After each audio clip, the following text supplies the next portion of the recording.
If you're a nurse looking to start your IV therapy business, stop scrolling. These are the 5 things you need to know before you launch. My name is Brandon Jones, and I have helped over 1,000 nurses with my company, On Demand Wellness, launch their IV therapy wellness business. And I have 2 locations of my own. I've been in this industry for almost 10 years now, and I can tell you that these are the mistakes many nurses make before they launch. Number 1, you need to get your entity, your LLC typically, and your EIN number. Why is this important? Well, number one of your contracts is typically going to be between the doctor's PLLC and your LLC, all right? You want an EIN number because that's like the social security number of your business. What you're going to do is you're going to use both of those to also get your business bank account. Why this is important is because you want to keep your business separate from your personal. So once you go get both your LLC and your EIN, you can now go to pretty much any bank and you can open up a business bank account. I recommend Chase. There's tons of great ones out there. All right, that's number 1. Okay, number 2, finding a medical director. This haunts many people. They don't know where to look, number 1, but number 2, they don't know who to look for. Like, what type of qualities do you want in a successful medical director? Well, I can tell you, number 1, I've had this in the past, many nurses have, you do not want someone who just signs charts and that's all they do. And they bring no value to you and they don't give you the support you need.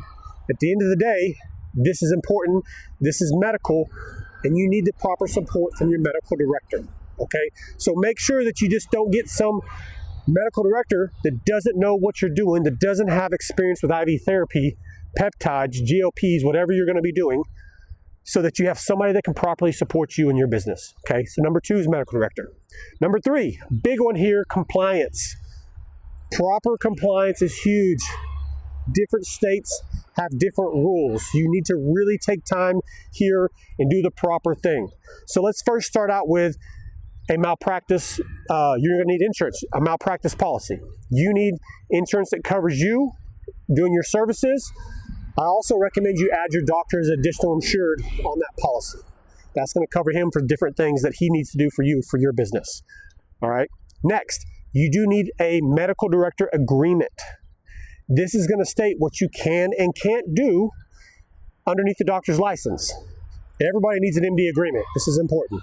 Now, this is a big one. If you're in what's called a corporate practice of medicine state, you're going to need what's called an MSO or MSA agreement. All right, management service agreement or management service organization. Most of you, if you do not know what that is, please go Google it. Texas is a great example. It's a big corporate practice of medicine state, and you're going to need an MSA or MSO agreement. This also might require you to run the money through the doctor. Okay, so this is important to know what these are and why you need them. All right. Next with compliant, you want a 503A for patient specific or 503B for your pharmacies, okay? Depending on if they're gonna be coming in your location, you're doing house calls, or if you're shipping it straight from the pharmacies to them. You wanna make sure you have accredited pharmacies. That's very important. You wanna know your products are good. And to take it another step further for your compliance, you want a HIPAA compliant EMR, all right? Very important. And then lastly here in compliance, what I'm going to bring up is called a good faith exam. You need to have good faith exams for your clients, whether you're a nurse practitioner, you do them yourself, or you're an RN and you outsource them to a nurse practitioner. Okay, very important. All right, compliance, that's a big one. All right, next, after compliance, don't overthink your services. Number 4 is pick your services. 3 to 5 IVs is what I typically tell everyone to start with, and 3 to 5 injections, okay? I love the acronym KISS. Keep it stupid simple.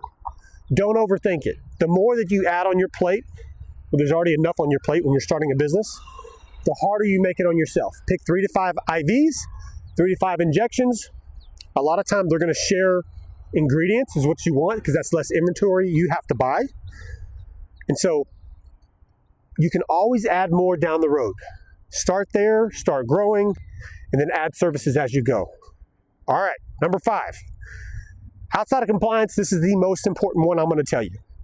Number 5 is marketing. And I would move number 5 up to number 1. Marketing is so important for any business. If people don't know you exist, then you are not going to have a business. Now, let me repeat that. If people don't know you exist, you will not have a business. You need to market constantly. I would tell everybody before I do anything, what I'm doing, that I'm launching, coming soon.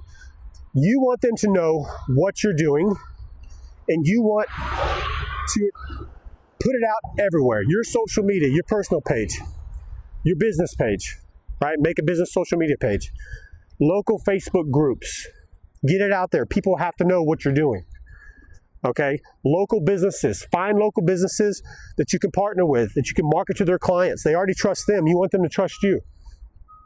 The big thing here where I see most nurses struggle is they're great. They can help people. They know they can help people, but they just don't know how to get themselves out there and help and educate people.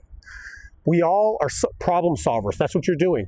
So if you want to problem solve, you got to get in front of more people. All right, so get out there, market over and over. So just a quick recap.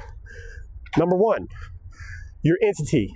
Okay, get your entity set up. Number 2, find a medical director. Okay, number 3, compliance. There was a lot to unpack there, but compliance is a big one.